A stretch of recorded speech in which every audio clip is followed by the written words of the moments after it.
আসসালামু আলাইকুম প্রিয় ভাই বোনেরা, আশা করছি আল্লাহর রহমতে সবাই ভালো আছেন।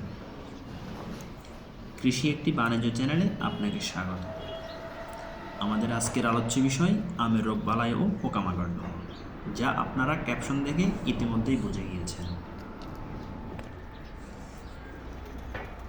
আজকের ভিডিও থেকে আপনারা যা যা জানতে পারবেন তা হলো আমের মুকুল আসার কতদিন পূর্বে প্রথমবার স্প্রে করতে হবে, আমের মুকুল কী অবস্থায় থাকলে দ্বিতীয়বার স্প্রে করতে হবে, কখন স্প্রে করা যাবে না, অর্থাৎ কখন স্প্রে করলে সব মুকুল নষ্ট হয়ে যাবে, আমের গুটি কী অবস্থায় থাকলে তৃতীয়বার স্প্রে করবেন।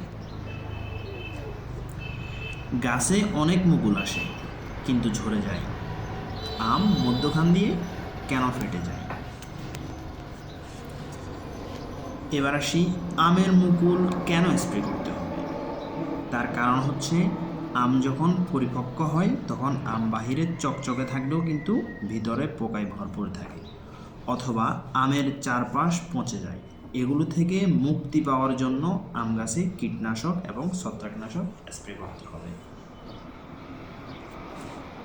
তো ভিউয়ার্স, এসব কিছু বিস্তারিত জানার জন্য ভিডিওটি শেষ পর্যন্ত দেখতে থাকুন। স্প্রের মূলনীতি সাধারণত চারটি, যথা সঠিক বালাইনাশক নির্বাচন, সঠিক ডোজ বা মাত্রা নির্ধারণ, সঠিক সময় নির্বাচন এবং সঠিক পদ্ধতি অনুসরণ। আমাদেরকে অবশ্যই সঠিক বালাইনাশক নির্বাচন করতে হবে, কারণ ভালো কোম্পানির ভালো মানের বালাইনাশক না হলে এই বালাইনাশক কোনো কাজে আসবে না। আমাদেরকে এই বালাইনাশক কী পরিমাণ দিতে হবে, কতটুকু দিতে হবে, এর ডোজ সম্পর্কে আমাদেরকে অবশ্যই ধারণা থাকতে হবে। সঠিক সময় নির্বাচন। কথায় আছে সময়ের 1 ফুট, অসময়ের 10 ফুট। আমবাগানে মুকুল আসার আনুমানিক 15 থেকে 20 দিন আগে প্রথমবার স্প্রে করতে হবে। আমের মুকুল 10 থেকে 12 সেন্টিমিটার হলে দ্বিতীয়বার স্প্রে করা উচিত। মুকুলে ফুল ফোটার পর কোন অবস্থায় স্প্রে করা যাবে না, কোনো অবস্থাতেই স্প্রে করা যাবে না। আমের গুটি মটর দানার মতো হলে তৃতীয়বার স্প্রে করা উচিত। এবার আমরা জানব আমে সাধারণত কি কি ধরনের রোগবালাই এবং পোকামাকড় হয়ে থাকে। পোকামাকড় হলো শোষক বা হপার পোকা, ভোমরা অথবা ফল ছিদ্রকারী পোকা, আমের মাছি পোকা এবং অ্যাপসিলো পোকা। আমে সাধারণত যে সকল রোগবালাই হয়ে থাকে তার মধ্যে উল্লেখযোগ্য হচ্ছে অ্যানথ্রাকনোজ, বোটা পচা, আমের আঠা জরা বা হঠাৎ মরক, আমের আগামরা। এবার আসি আমের পোকামাকড় এবং রোগবালাই, যে সকল রোগবালাই হয়ে থাকে এগুলো দমনের জন্য আমরা সাধারণত কী ধরনের কীটনাশক এবং ছত্রাকনাশক ব্যবহার করব তার বিস্তারিত আলোচনা।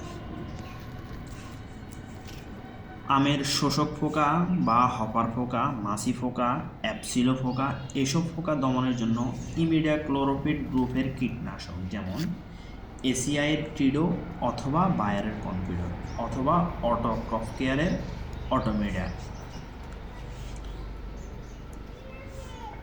সাথে ফল ছিদ্রকারী ভোমরা পোকা দমনের জন্য অ্যামামেকটিন বেনজয়েড গ্রুপের কীটনাশক যেমন অটোক্রফকেয়ারের সিয়েনা অথবা ট্রেসার অথবা স্কয়ারের লিবা 10।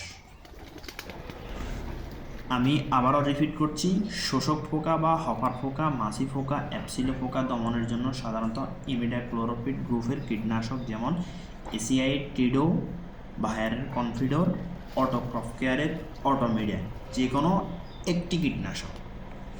সাথে আমের ফল ছিদ্রকারী পোকা দমনের জন্য অ্যামামেকটিন বেনজয়েড গ্রুপের কীটনাশক যেমন অটোক্রফকেয়ারের সিয়েনা অথবা ট্রেসার অথবা স্কয়ারের লিবা 10। এগুলোর মাঝে যে কোনো একটি কীটনাশক যেমন ট্রিডো অথবা কনফিডর 10 লিটার পানিতে 2 গ্রাম, সাথে অ্যামামেকটিন বেনজয়েড গ্রুপের কীটনাশক সিয়েনা 10 লিটার পানিতে 5 গ্রাম একসাথে মিশিয়ে ভালোভাবে মোট 3 বার স্প্রে করতে হবে। রোগবালাইয়ের সাথে আমের যেমন পচা রোগ হয়, আমের রোগবালাই হয়, এগুলোর জন্য ছত্রাকনাশক স্প্রে করতে হবে। ছত্রাকনাশকগুলো হলো ম্যানকোজেব গ্রুপের ছত্রাকনাশক, যেমন রিডোমিল গোল্ড অথবা স্কোয়ারের ম্যানগোসিল অথবা অটোক্রপ কেয়ারের কম্পেনিয়ন। এগুলো সাধারণত 1 লিটার পানিতে 2 মিলি দিয়ে এগুলো, এবং কীটনাশক, আমি আবারও রিপিট করতেছি, ছত্রাকনাশক এবং কীটনাশক এই ওষুধগুলো একসাথে মিক্স করে আমের মুকুল আসার 15 থেকে 20 দিন আগে প্রথমবার স্প্রে করতে হবে। আমের মুকুল 10 থেকে 15 সেন্টিমিটার লম্বা হলে দ্বিতীয়বার স্প্রে করতে হবে, এবং আম মটর দানার মতো হলে তৃতীয়বার স্প্রে করতে হবে। এভাবে যদি স্প্রে করা হয়, আশা করা যায় আমের রোগবালাই এবং পোকামাকড় দমন হবে। এবার আসি আম ফেটে যাওয়া এবং মুকুল ঝরে যাওয়ার কারণ। আম ফেটে যায় এবং আমের মুকুল ঝরে যায় অনেকগুলো কারণ আছে, যেমন অতি গরম, গাছের গোড়ায় রস কমে যাওয়া, ফুল ফল আসার সময় গাছে পানি না দেওয়া। সাধারণত বোরনের অভাবে আম ফেটে যায় এবং আমের মুকুল ঝরে যায়। এই জন্য বর্ষাকালে গাছে সার দেওয়ার সময় অন্যান্য সারের সাথে বোরন সার প্রতি গাছের গোড়ায় 30 থেকে 50 গ্রাম হারে দিয়ে দিলে এই সমস্যার সমাধান হয়ে যাবে। এখন আপনি হতভম্ব হয়ে বলবেন, ভাই আমি তো এই সব কিছুই করি নাই, এখন কি আমার আমের মুকুল ঝরা কিংবা আম ফাটা থেকে নিস্তার পাওয়ার উপায় নেই? বোরন বাজারে সোলোবার বোরন এবং বোরাক্স নামে পাওয়া যায়। এটি সাধারণত তৃতীয়বার অর্থাৎ শেষবার স্প্রে করার 2 থেকে 3 দিন পরে প্রতি লিটার পানিতে 2 মিলি এবং এর সাথে সিলেটেড 3 লিটারে আধা মিলি মিশিয়ে স্প্রে করতে হবে। এই নিয়মটা অনুসরণ করলে আশা করি আম ফেটে যাওয়া এবং আমের ফুল মুকুল এগুলো কখনোই ঝরবে না। আর এসব ক্ষেত্রে সাধারণত আমাদেরকে সতর্কতা অবলম্বন করতে হবে। ফুল ফোটার পর কোনো স্প্রে করা যাবে না।